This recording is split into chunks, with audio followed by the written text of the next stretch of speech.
Hey everybody. A little rough. It's about 3:30 in the morning right now as I'm recording this. I was tossing and turning, couldn't sleep. As I was going to bed, I had this realization. A couple weeks ago, I had invited her to join me for church this past Sunday.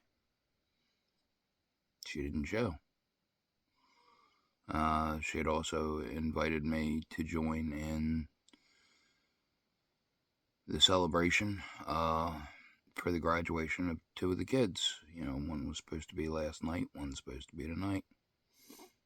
She didn't show.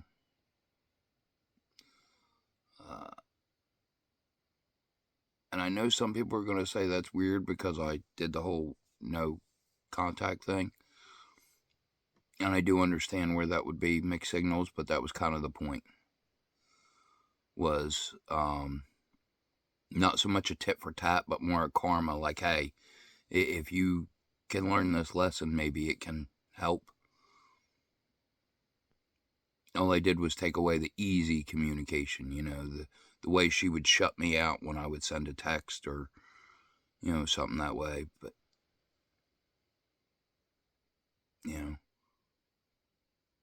how many times did I make the drive, back when I could drive? Being uncertain when I knew she was mad at me, but I still made the drive to show up and be like, hey, what's going on? Can we do something? She couldn't do it. I was waiting for her to take accountability for all the times that she would freeze up and push me away and just realize what she had done and just be genuinely sorry for it, so we could move forward. She couldn't do it.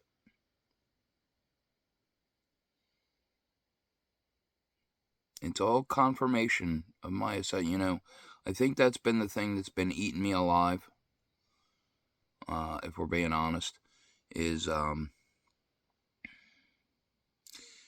it bugging me in my head, like, hey, did I misinterpret something? Did I see something wrong? Is she not, am I letting my mind run too far away? Because again, every time I asked directly for clarity, all I got was confusion. So I did have to, kind of piece a lot together, but the evidence, you heard me rattle it off. Like, this woman hates me.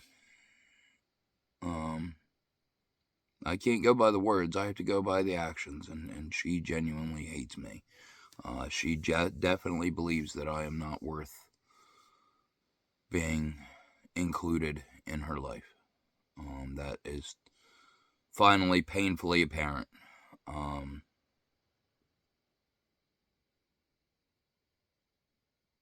Yeah. So, hopefully that means, all the craziness, all the ridiculous sharing will be taking a break for a while. Because I'm finally, letting the acceptance sink in. And I am finally free. I can move forward now. I don't feel the need to wait anymore.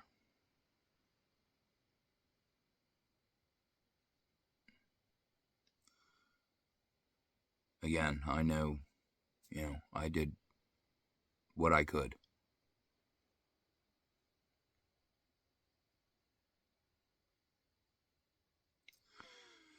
So, yeah. What does that mean for moving forward? Well, I guess since I'm awake this early, I can get some more of my project done, get some more stuff sorted. Once I get my space opened up, I can get started on those, putting together those Bible studies I want to do.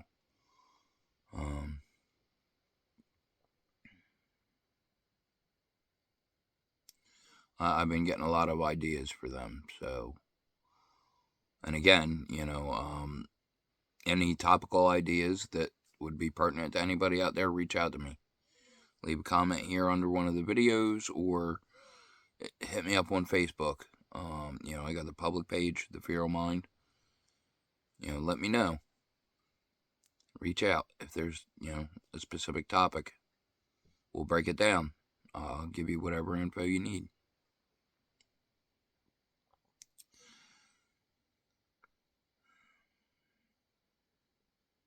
Alright, well, rather than sit here and sulk, I'm gonna, I got a few hours to wait before I can fire up that coffee pot. Get the world moving. But I think I'm done trying to get sleep for the night. I don't think it's going to happen, so I'm going to get some movement done.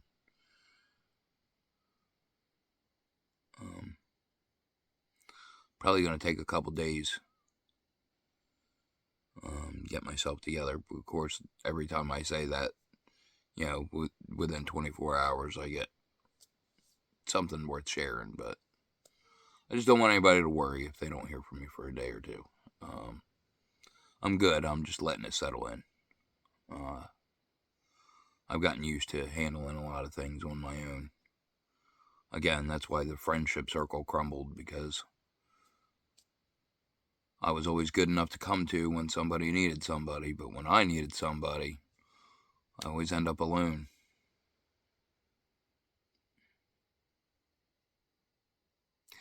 But that was the lesson that unlocked everything. That was when I realized nobody else was going to pick me first until I did it for myself. That's when everything changed. So, I might not be putting on the greatest image right now, but I'm human. I'm upset. I'm hurt, and I'm right to be hurt. But I'll get over it. I just got to feel it.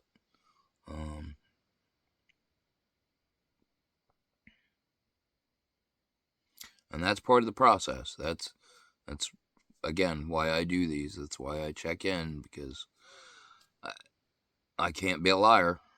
I'm not going to sit here and portray that everything's always hunky-dory and sunshine and rainbows, because that's not how it works. It's not how life is.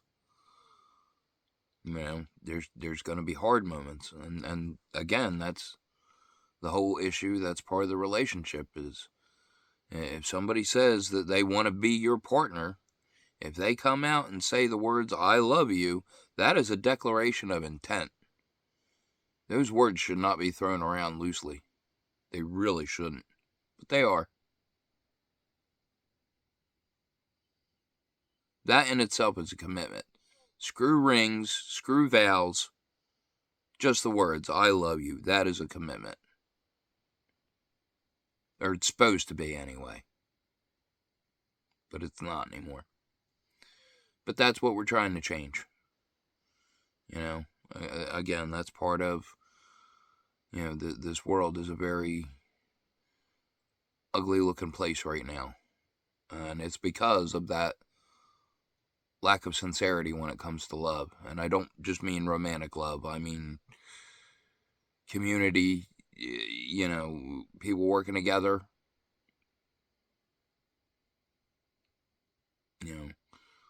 A lot of the world has lost their taste for that, and that's what's destroying us.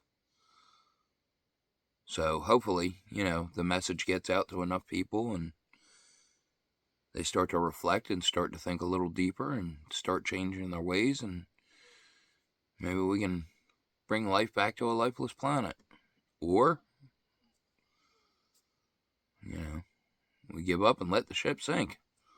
I mean, that's kind of the point we're coming to. A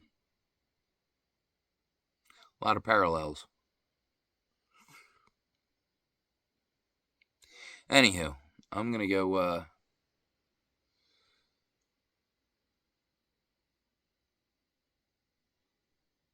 get some stuff done and try and keep myself occupied for a little while.